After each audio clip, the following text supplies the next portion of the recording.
बोझ। कविता अपने माता पिता की बहुत लाडली थी। 3 बड़े भाइयों की बहन थी। कोई भी चीज़ मांगने पर उसी वक्त मिल सामने हाजिर हो जाती।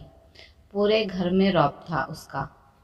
पूरे परिवार और नौकरों पर राजकुमारी की तरह हुक्म चलाती थी कविता। स्कूल में भी पूरा रौब था उसका।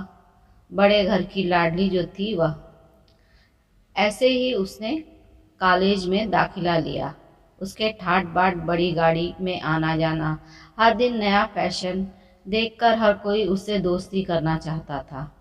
थोड़े ही दिनों में उसके बहुत से दोस्त बन गए। पूरे कॉलेज में उसकी अपनी ही एक पहचान थी। इन दिनों उसके घर एक रिश्ता आया। खानदानी लोग थे और पापा की पुरानी जान पहचान थी उनके साथ। कविता के साथ कोई ज़बरदस्ती नहीं थी, पर कविता ने फिर भी हाँ कर दी क्योंकि वह अपने परिवार से बहुत प्यार करती थी। वह जानती थी कि वह लोग उसका अच्छा ही सोचेंगे। लड़के का नाम था राज। काफ़ी पढ़ा लिखा और समझदार लड़का था। ससुराल वाले भी बहुत अच्छे थे।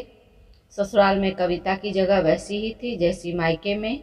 कोई भी कार्य कविता की सलाह के बिना नहीं होता था। सबकी लाडली बहू बन गई थी वह। फिर उसके घर एक बेटे का जन्म हुआ। राहुल कविता को जान से प्यारा था। पोता पाकर ससुराल वाले भी फूले नहीं समाते थे। कविता कभी कभी सोचती कि उसकी किस्मत कितनी अच्छी है। उसका हर अपना उसे कितना प्यार करता है। चाहे जीवन में कैसा भी समय आए, मेरे हम अपने हमेशा मेरे साथ हैं। मैं कभी अकेली नहीं हो सकती। कितनी खुशकिस्मत हूँ मैं। पर कविता शायद कविता की खुशियों में उसकी अपनी ही नज़र लग गई थी। एक दिन वह मायके जाने की जिद कर बैठी। राज को बहुत काम था लेकिन वह फिर भी उसे ले गया। रास्ते में उनकी गाड़ी अन्य गाड़ी से टकरा गई। कविता, राज और राहुल बुरी तरह से जख्मी हो गए। काफ़ी दिनों के इलाज के बाद राज और राहुल तो ठीक हो गए, लेकिन कविता पूरी तरह ठीक ना हो सकी। सर पर चोट लगने के कारण वह अपनी आंखें की रोशनी खो बैठी। अब कविता की किस्मत जैसे उल्टे पांव चलने लगी। मायके वाले कुछ दिनों तक उसे मिलने आते रहे। फिर कभी कभार फ़ोन ही करके पूछ लेते थे, अब कैसी हो। धीरे धीरे ये सिलसिला भी कम हो गया। ससुराल वालों की सहानुभूति भी कम होने लगी।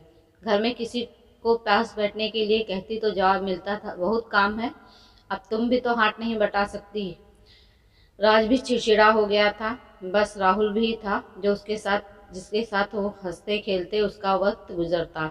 एक दिन कविता के हाथ से जैसे कुछ सामान गिर गया, जिसकी वजह से राहुल की को हल्की सी चोट लग गई।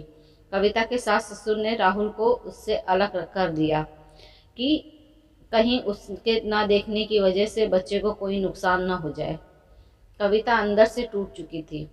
एक दिन उसने सबके सामने मायके जाने की इच्छा रखी तो राज उसे तुरंत मायके छोड़ आया, जैसे कि वह भी यही चाहता था। लेकिन राहुल को उसके साथ नहीं भेजा गया। कविता कभी राहुल से दूर नहीं रही थी, पर अपनी कमी के कारण उसने ज़्यादा बहस नहीं की। कविता को लगा कि वह 3-4 दिन वहाँ रहेगी तो थोड़ा हवा पानी बदल जाएगा, क्योंकि वह कितने दिनों से कहीं भी बाहर नहीं गई थी। अब घर वाले भी इतने दिनों बाद उससे देखकर कितने खुश होंगे। कविता के घर पहुंचने पर सब लोग बहुत खुश हुए। खाने में सब कुछ कविता को पसंद का ही बना था। उसने अपने मम्मी पापा और भाई भाभीियों से दिल खोल कर बातें की। उनके छोटे छोटे बच्चे भी बुआ के साथ घुल मिल गए थे। रात को सोने के वक्त जब वह कपड़े बदलने लगी तो उसे पता चला कि उसका बैग तो बहुत भरा हुआ था। वह समझ गई कि वह बहुत उदास हो गई।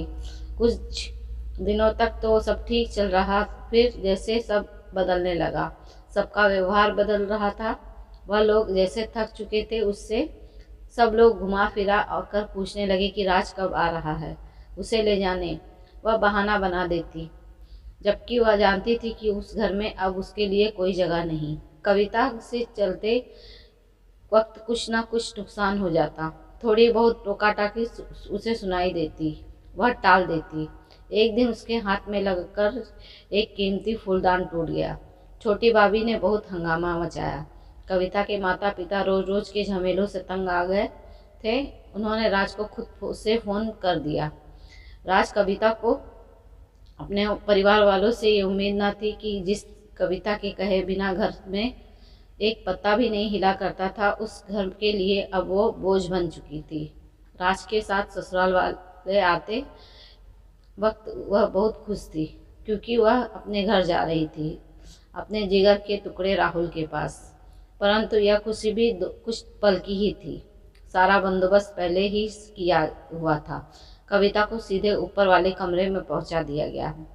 राहुल से दूर रहने की सख्त चेतावनी दी गई। एक काम वाली लता को उसके जिम्मेदारी सौंपी गई, जो उसके खाने पहनने जैसी ज़रूरतों का ध्यान रखती। कविता ज़्यादातर चुप ही रहती। कभी कभी काम वाली लता से थोड़ा बतिया लेती। उसके जरिए राहुल का पता चलता जाता। सबकी लाडली बेटी और बहू सबके लिए बोझ, लाडली से बोझ बन चुकी थी।